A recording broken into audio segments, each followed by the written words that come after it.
सैफ अली खान के घर हमले वाली रात आखिर क्या हुआ था? उस घटना के अलग अलग वर्जन को संदेह की नजरों से देखा गया। क्या ये असली हमला था? एक सेलेब के घर कैसे कोई घुस गया? क्या वाकई तैमूर साथ गया था? इन सारे सवालों पर आज भी संदेह प्रश्न चिन्ह है। सैफ अली खान ने टाइम्स ऑफ इंडिया को इंटरव्यू में 16 जनवरी की रात का वो सारा प्रकरण बताया जो उनकी आंखों के सामने हुआ। वही हम आपके लिए फर्स्ट पर्सन अकाउंट के माध्यम से रखने की कोशिश इस वीडियो में कर रहे हैं। करीना डिनर के लिए बाहर गई हुई थी और मुझे सुबह कुछ काम था, इसलिए मैं घर पर ही रहा। वह वापस आई, हमने बातचीत की और सोने चले गए। थोड़ी देर बाद घर के हाउस हेल्प भागकर अंदर आए और बोले कोई घुसपैठिया है। जय के कमरे में एक आदमी चाकू लेकर पैसे मांग रहा है। रात के करीब 2 बजे थे। वक्त शायद कुछ इधर उधर हो, लेकिन रात तो हो चुकी थी। जाहिर है मैं कुछ हद तक अपना आपा खो बैठा। अंदर जाकर देखा तो मैंने देखा कि एक आदमी जय के बिस्तर पर 2 डंडे पकड़े हुए था, लेकिन वो असल में एक हेक्सा ब्लेड था। उसके दोनों हाथों में चाकू था और उसने मास्क पहना हुआ था। यह एक अवास्तविक दृश्य था। फिर अचानक कुछ हुआ और मैंने उसे पकड़ लिया। मैं दौड़ा और उसे नीचे खींच लिया। फिर हमने हाथापाई की। वह मेरी पीठ पर जितना हो सके उतनी जोर से मार रहा था। नहीं, असल में चोट नहीं पहुंचा, क्योंकि उस समय बहुत ज्यादा एड्रेनालाइन और शॉक था। वह फिर गर्दन पर वार कर रहा था और मैं अपने हाथ से उसे रोक रहा था। मेरी हथेली और कलाई और हाथ पर कट थे। हर तरह से हिंसा हो रही थी। दोनों हाथों से वार, जिसका मैं ज्यादातर बचाव कर रहा था। और हाँ, मैं उससे लड़ा, लेकिन कुछ समय बाद मैं संभाल नहीं सका, क्योंकि 2 चाकू काम कर रहे थे और मैं सिर्फ नंगे पैर कुर्ता पजामा पहने हुए था। और मैं प्रार्थना कर रहा था कि कोई उस आदमी को इस समय मुझसे दूर कर दे। और मेरी बेहद अच्छी हाउस हेल्प गीता ने उससे मुझसे दूर खींच लिया और दूर धकेल दिया और हम दोनों एक तरह से लुढ़क गए और दरवाजा बंद कर दिया। इस समय मैं खून से लथपथ था और मेरे दाहिने पैर में कुछ फील नहीं हो रहा था। ऐसा इसलिए था क्योंकि मेरी रीढ़ की हड्डी में चोट लगी थी, लेकिन मुझे उस समय इसका एहसास बिल्कुल नहीं हुआ। मुझे लगा कि मेरे पैर में चाकू घुपा गया है। फिर इस आदमी से लड़ने के लिए, कुछ खोजने की कोशिश करने के लिए मैं ऊपर गया। इस बीच करीना जय को बाहर ले गई और टिम के कमरे में चली गई। हाँ, जब लड़ाई चल रही थी तब जय को बाहर निकाला गया था। मुझे याद है कि करीना चिल्ला रही थी, बच्चे को बाहर निकालो। वह जाग गया था और उसने कुछ देखा था, मुझे नहीं पता। आप जानते हैं, क्योंकि मैं व्यस्त था।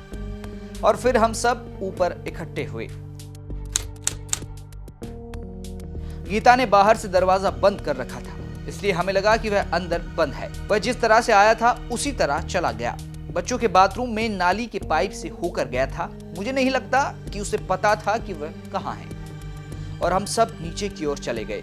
ये एक फिल्मी दृश्य था जहां मैं खून से लथपथ था और हमने दीवार से 2 सजावटी तलवारें उतार ली और यही तैमूर ने देखा। मैं खून से लथपथ था और दूसरे हाउस हेल्प हरी ने 2 तलवारें पकड़ी हुई थी। तो ये थोड़ा हीरोइक था, कम से कम उस पल।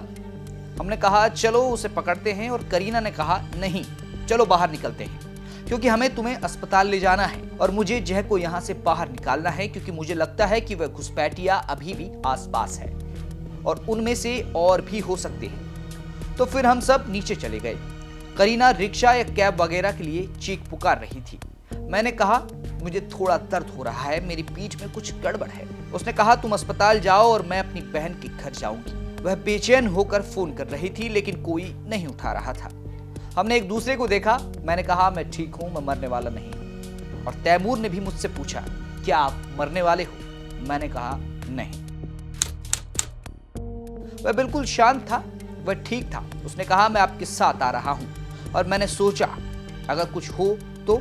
मुझे उस समय उसे देखकर बहुत सुकून मिल रहा था और मैं अकेला नहीं जाना चाहता था। मेरी पत्नी ने उसे यह जानते हुए भेजा था कि वह मेरे लिए क्या करेगा, शायद नहीं, लेकिन उस समय यही करना सही था। मुझे अच्छा लगा और मैंने यह भी सोचा अगर भगवान न करे कुछ हुआ तो मैं चाहूंगा कि वो वहां हो, और वह भी वहां होना चाहता था। इसलिए हम गए, वो, मैं और हरी, रिक्शा में। रिक्शा वाले ने खून देखा और उसे लगा कि कुछ हुआ है, लेकिन मुझे लगता है कि उस बच्चे की वजह से उसने पूरी चीज को कुछ सम्मान दिया। उसने देखा कि हम सभ्य लोग हैं और वह बहुत अद्भुत था। उसने एक शॉर्टकट लिया और गड्ढो ब्रेकर पर आराम से चलाया और मुझे लीलावती तक पहुंचा दिया। हाँ, हम बस इमरजेंसी रूम में चले गए। मैं वहां पहले भी कई बार गया हूं, इसलिए मुझे सब कुछ पता था। उन्हें यह समझने में 1 मिनट लगा कि इसमें एक सेलिब्रिटी शामिल है और यह थोड़ा विचित्र सिनेरियो था। यह समझने में बस 1 मिनट लगा कि एक फिल्म स्टार को चाकू मारा गया है।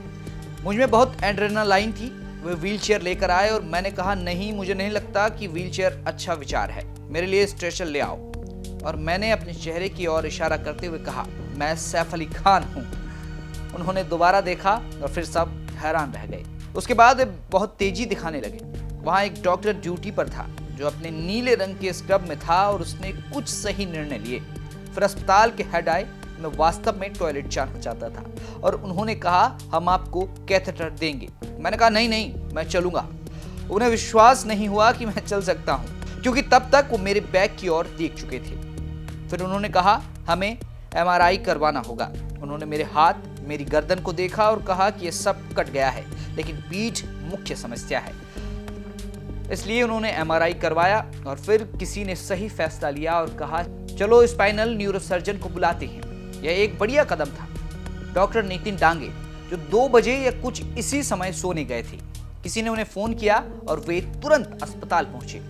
उन्होंने कहा कि चाकू का हिस्सा 3-4 इंच गंदे के पीछे घुस गया है और सीधे रीढ़ की हड्डी तक पहुंच गया है। डॉक्टर ने कहा कि यह एक बहुत बड़ा वार है, इसलिए इसने रीढ़ की हड्डी के कवर को काट दिया है और ये रीढ़ की हड्डी से फ्लूइड निकल रहा है, जिसकी वजह से पैर में मुझे कुछ महसूस नहीं हो रहा था। बस 1 मिलीलीटर और हम पैरालाइज की बात कर रहे होते। डॉक्टरों ने अद्भुत काम किया। यह एक बड़ी सर्जरी थी। इसमें 6 घंटे लगे। अकेले रीढ़ की हड्डी में 2.5 घंटे लगे। मैं लगभग 5 घंटे तक एनेस्थीसिया के प्रभाव में रहा। यह अब तक की सबसे लंबी सर्जरी है।